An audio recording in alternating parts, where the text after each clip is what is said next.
Ассалаумағалейкум ағай. Уалейкум ассалам. Өзіңізді таныстырып өтсеңіз. Мен Илауов Ықылас Тәуекелұлы. Осы мектепке ашылған жылы 2003 жылы келдім. Содан бері осы мектепте істейміз. 2003 жылдары бізде әскери спорт бірлестігі физкультура мұғалімдер 10 шақты мұғалім бар еді. Қазір енді олардың саны 27-28-ге жетіп қалды. Рахмет.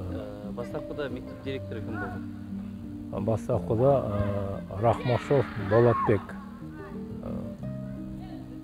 Болатбек ағамыз директор болды. Рахмет. Мектеп бастапқыда қандай еді? Оқушылар саны? Оқушылар саны 600-ге жуықталған мектеп қой, енді 600 оқушыға. Сол баста 600-700 оқушы болды. Рахмет. Бастапқы мектеп пен қазіргі мектептің айырмашылығы қандай деп ойлайсыз? Қазір енді бала саны өте көп. Енді айырмашылығына келсек, қазір более цивилизован. Иә. Жағдай жасалған ұстаздарға. Иә, қазір жағдай жақсы. Мынадай полиялар жоқ болатын бізде бұрын.